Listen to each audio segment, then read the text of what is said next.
ST महामंडळ भरती 2025 महाराष्ट्र। नमस्कार विद्यार्थी मित्रांनो, तुमच्यासाठी अतिशय आनंदाची बातमी घेऊन आला। एसटी महामंडळामध्ये मोठी भरती यामध्ये होत आहे, मेगा भरती होत आहे। जवळपास 15,000 जागांसाठी एसटी महामंडळामध्ये भरती निघत आहे 10वी पास साठी।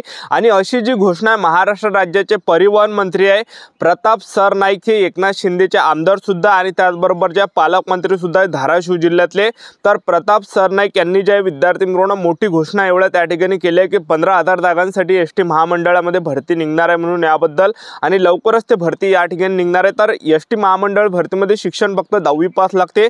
महाराष्ट्रातील तुम्ही कोणत्याही जिल्ह्यातले असाल तर मुलं मुली फॉर्म भरू शकता। आणि ही जी भरती एसटी महामंडळाची, तर हे जिल्हा वाईज जे हे भरती निघत असते। जसं भंडारा जिल्हा झाला, अकोला जिल्हा झाला, यवतमाळ जिल्हा झाला, वाशिम जिल्हा झाला, अमरावती जिल्हा झाला, अकोला जिल्हा झाला, बुलढाणा जिल्हा झाला, महाराष्ट्रातील जेवढे पण जिल्हे आहेत तर जिल्ह्यानुसार जे हे भरती एसटी महामंडळाची निघत असते। प्रत्येक जिल्हा वाईज जे विद्यार्थी मित्रांनो याच्या जागा येत असते, लक्षात ठेवा जिल्ह्यानुसार जे हे भरती निघत असते। आणि महाराष्ट्रातील सर्व जिल्ह्यांमध्ये जे हे भरती या ठिकाणी निघत आहे, एक लक्षात ठेवा, कारण की सर्व जर जिल्हे मी तुम्हाला वाचून दाखवले तर आपल्या व्हिडिओला सुद्धा जास्त टाइम या ठिकाणी होणार आहे। तर यामध्ये 10वी पासवरच आपल्याला फॉर्म भरता येते एसटी महामंडळामध्ये। आणि त्याचबरोबर एसटी महामंडळ भरतीमध्ये निवड प्रक्रिया कशा प्रकारे असणार आहे, वयोमर्यादा यामध्ये काय लागते, त्याचबरोबर यामध्ये शैक्षणिक पात्रता काय आहे, त्याचबरोबर जे यामध्ये कागदपत्र कोणकोणते लागणार आहे, निवड प्रक्रिया काय आहे, यामध्ये पेपर आहे की नाही, हे आपलं जे सिलेक्शन आहे कशा प्रकारे होणार आहे, तर संपूर्ण माहिती मी तुम्हाला एसटी महामंडळ या भरतीची सांगणार आहे। मेन म्हणजे पगार सुद्धा तुम्हाला सांगणार आहे। आजचा व्हिडिओ खूप महत्त्वाचा होणार आहे, व्हिडिओ शेवटपर्यंत बघा आणि व्हिडिओला आताच लाईक करा। नमस्कार विद्यार्थी मित्रांनो, माझी नोकरी कॉर्नर यूट्यूब चॅनलवर मी गोपाल वानखडे तुमचं सर्वांचं सहर्ष स्वागत करतो। तर मित्रांनो, व्हिडिओचा थंबनेल बघून तुमच्या लक्षात आलं असेल की आपला व्हिडिओ कोणत्या टॉपिकवर होणार आहे। व्हिडिओ सुरू करण्याच्या आधी आपल्या यूट्यूब चॅनलला सबस्क्राइब करा, जेणेकरून प्रत्येक भरतीचे अपडेट तुमच्यापर्यंत सर्वात आधी पोहोचेल। जास्त करून एसटी महामंडळ भरतीच्या रिलेटेड जास्त व्हिडिओ आपल्या चॅनलवर अपलोड करत असतो। 10वी 12वी पास भरतीच्या रिलेटेड जास्त व्हिडिओ आपल्या चॅनलवर अपलोड करत असतो। व्हिडिओ सुरू करण्याच्या अगोदर सर्वांना एक रिक्वेस्ट आहे, तुम्ही आपला व्हिडिओ कोणत्या जिल्ह्यातून पाहून राहिले तुमच्या जिल्ह्याचं नाव नक्की कमेंट बॉक्समध्ये लिहा, जेणेकरून मला सुद्धा अंदाज लागणार आहे की आपला व्हिडिओ कोणकोणत्या जिल्ह्यापर्यंत पोहोचून राहिला भाऊ, ठीक आहे। तर पहा, एसटी महामंडळामध्ये जवळपास 15,000 प्लस जागांसाठी भरती निघणार आहे। हे जे पेपर मध्ये सुद्धा आलाय, न्यूज चॅनल मध्ये सुद्धा आलं, तर बघू शकता तुम्ही या ठिकाणी। आणि सर्वच अपडेट मी तुम्हाला स्टेप बाय स्टेप सांगणार आहे आणि सर्व सिलेक्शन प्रोसेस तुम्हाला सांगणार आहे। तर व्हिडिओ खूप इम्पॉर्टंट होणार आहे। तर हे जे व्हिडिओ तुम्हाला शेवटपर्यंत पाहायचा आहे, तुम्ही जर मधात स्किप केला तर तुम्हाला काही या भरतीचं समजणार नाही आहे।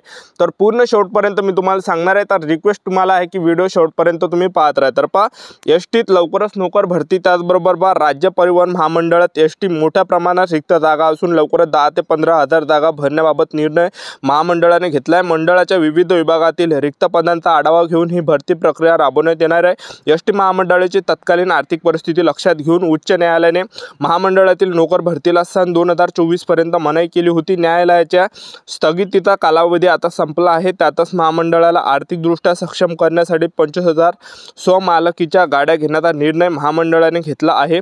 या गाड्या चालवण्यासाठी मनुष्यबळाची गरज भासणार आहे। सध्या चालक वाहन पदाबरोबरच अन्य काही वर्गातील पदे देखील रिक्त असून नव्या नोकर भरतीबाबत ठरावाला नुकताच संचालक मंडळाच्या बैठकीमध्ये मंजुरी देण्यात आल्याची माहिती परिवहन मंत्री प्रताप सरनाईक यांनी दिलेली आहे। त्याचबरोबर दुसरं सुद्धा मी तुम्हाला अपडेट या ठिकाणी दाखवून देतो, हे सुद्धा पेपरला आलंय। तर तुम्ही बघू शकता, पुणे एसटीला आर्थिकदृष्ट्या सक्षम करण्यासाठी भविष्यात आपण 25,000 स्वमालकीच्या बसेस घेत आहोत।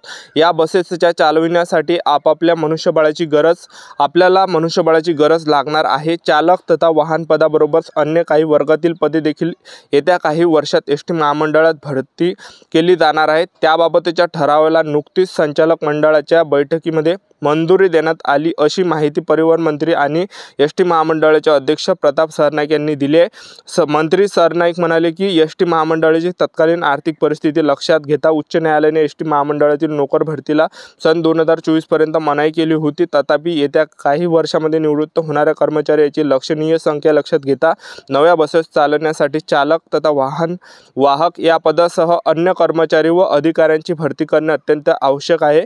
याबाबतच्या ठरावाला एसटी महामंडळाच्या 307व्या बैठकीमध्ये मान्यता देण्यात आली आहे। तसेच सदर प्रस्ताव शासनाच्या मंजुरीसाठी पाठवण्यात येत आहे। त्यामुळे भविष्यात वाढत्या चालनीय बस संख्येनुसार कर्मचाऱ्यांच्या नवीन आकृतिबंधाला मंजुरी घेण्यात येईल। त्यानुसार पुढील भरती प्रक्रिया राबवण्यात येणार आहे। ठीक आहे, तर हे काही अपडेट तुम्ही या ठिकाणी पाहिला आणि आणखीन मी तुम्हाला अपडेट दाखवून देतो। त्याचबरोबर पहा, जे सरनाईक आहे प्रताप सरनाईक, तर त्यांनी त्यांचे जे सोशल मीडिया हँडलवर सुद्धा ह्या पोस्ट या ठिकाणी केला आहे, बघू शकता। तर एसटीत लवकरच नोकर भरती 12 मे 2025 एसटीला आर्थिकदृष्ट्या सक्षम करण्यासाठी भविष्यात आपण 25,000 स्वमालकाच्या बसेस घेत आहोत। त्याचबरोबर बघू शकता, नव्या नोकर भरतीच्या अनुषंगाने एसटीच्या प्रत्येक खात्याचे आपापल्या विभागातील रिक्त पदांचा फेर आढावा घेऊन आवश्यक असणाऱ्या पदांची भरती करण्यासंदर्भात एकत्रित मागणी सादर करावी असे निर्देश संबंधित अधिकाऱ्यांना दिले आहेत। ठीक आहे, आणि त्याचबरोबर आपण यामध्ये शैक्षणिक पात्रता जर पाहिलं तर या भरतीमध्ये शिक्षण काय लागते, जे वाहन चालक पद आहे तर वाहन चालकमध्ये 10वी पास लागते। 10वी पासवर फॉर्म भरता येते, मराठी वाचता लिहिता बोलता आला पाहिजे। त्याचबरोबर प्रादेशिक परिवहन कार्यालय RTO यांच्याकडे सार्वजनिक अवजड वाहन चालवण्याचा वैध परवाना व PSV ब्रिज बिल्ला आवश्यक आहे। त्याचबरोबर प्रादेशिक परिवहन कार्यालय RTO यांच्याकडील वाहकाचा वैध परवाना व बॅज बिल्ला नियुक्तीपूर्वी सादर करणे आवश्यक राहील। तर एवढे यामध्ये पात्रता लागते, लक्षात ठेवा। ठीक, तर उंची किती लागते यामध्ये, तर पहा उंची 160 सेंटीमीटर लागते आणि जास्तीत जास्त 180 सेंटीमीटर, 160 असली तरी चालते। आणि दृष्टी आपली यामध्ये 6x6 असली पाहिजे, 6x6। त्यानंतर वयोमर्यादा यामध्ये 38 वर्षापर्यंत वयोमर्यादा असणार आहे जवळपास। वयोमर्यादा यामध्ये जास्त असणार आहे, 38 वर्षापर्यंत आपल्याला फॉर्म भरता येणार आहे जवळपास। 20 वर्ष ते 24 वर्षापर्यंत या ठिकाणी वयोमर्यादा असू शकते। एक तर 20 वर्ष असू शकते किंवा 18 वर्ष सुद्धा असते, हे एवढं फिक्स नाही यामध्ये झालं आहे। तर वयोमर्यादा 38 वर्षापर्यंत असणार आहे, एक लक्षात ठेवा। ठीक आहे, आता सिलेक्शन प्रोसेसचं जर पाहिलं एसटी महामंडळामध्ये तर पहा चालक तथा वाहन चालकचं यामध्ये पद असते। तर यामध्ये तर आपण सिलेक्शन प्रोसेसचं जर पाहिलं तर यामध्ये काय असते की आपली यामध्ये लेखी परीक्षा घेतली जाते, ज्यामध्ये 40% भारांक वाहन चालक चाचणीमधील गुणावर 60% भारांक या एकत्रित भारांनुसार मुलाखतनं यामध्ये 40 मार्काचा पेपर असणार आहे। आणि त्याचबरोबर जे 60 मार्काचा आपल्या यामध्ये काय असणार आहे, वाहन चालक चाचणी त्यामध्ये असणार आहे। तर अशा प्रकारे आपल्या यामध्ये पेपर असतो। त्याचबरोबर यामध्ये लिपिक टंकलेखकचं सुद्धा पद असणार आहे। तर लिपिक टंकलेखकमध्ये जर आपण पाहिलं तर लिपिक टंकलेखकमध्ये ग्रॅज्युएशन पाहिजे कोणत्याही शाखेतील पदवीधर। ठीक आहे, आणि त्याचबरोबर यामध्ये मराठी 30 शब्द प्रति मिनिट व इंग्रजी 40 शब्द प्रति मिनिट उत्तीर्ण असले पाहिजे, हे एवढं पात्रता यामध्ये लागते।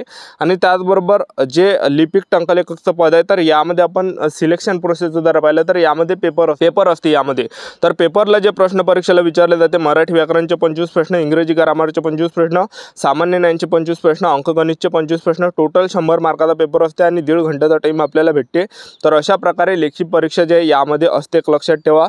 तर लेखी परीक्षाचा जो अभ्यासक्रम आहे तर हा अशा प्रकारे आहे, लिपिक टंकलेखक या पदाचा। ठीक आहे, तर अशी संपूर्ण सिलेक्शन प्रोसेस आहे एसटी महामंडळ या भरतीची। आणि त्याचबरोबर आपण पगारचा जर विचार केला तर हे जे मी तुम्हाला माहिती सांगत आहे तर हे मागच्या भरतीची माहिती सांगत आहे, जे 2019ला निघाली होती त्या भरतीची माहिती मी तुम्हाला सांगत आहे। ठीक आहे, तर आता यामध्ये एवढी अशीच प्रोसेस यामध्ये असणार आहे, फक्त वयोमर्यादा यामध्ये जवळपास जास्त असू शकते। ठीक आहे, म्हणजे जवळपास 18 ते 38 सुद्धा ते ठेवू शकते, 20 ते 38 वर्षापर्यंत सुद्धा ठेवू शकते। तर ते जाहिरात आल्यावर माहिती आपल्याला पडणार आहे, लक्षात ठेवा। ठीक आहे, तर अशी संपूर्ण सिलेक्शन प्रोसेस आहे। तर येणाऱ्या दिवसामध्ये जवळपास 15,000 जागांसाठी एसटी महामंडळामध्ये भरती निघणार आहे आणि असे विविध पदे असणार आहे। हेच नाही बा, वाहन चालक सुद्धा असणार आहे, लिपिक टंकलेखक सुद्धा असणार आहे, आणखीन यामध्ये पद असणार आहे। ठीक आहे, तर यामध्ये जवळपास कंडक्टरचे सुद्धा पद यामध्ये असू शकते। असे बरेच काही पदे यामध्ये एसटी महामंडळामध्ये येणार आहे। तर हे 2-3च नाही, जास्त पदे तुम्ही पेपरमध्ये वाचलं असेल। तर ही होती संपूर्ण महत्त्वाची माहिती। चॅनल सबस्क्राईब करून ठेवा, व्हिडिओ अपडेट देत राहणार आहे एसटी महामंडळबद्दल। आजच्यासाठी थांबतो, भेटेन नेक्स्ट व्हिडिओमध्ये। जय हिंद।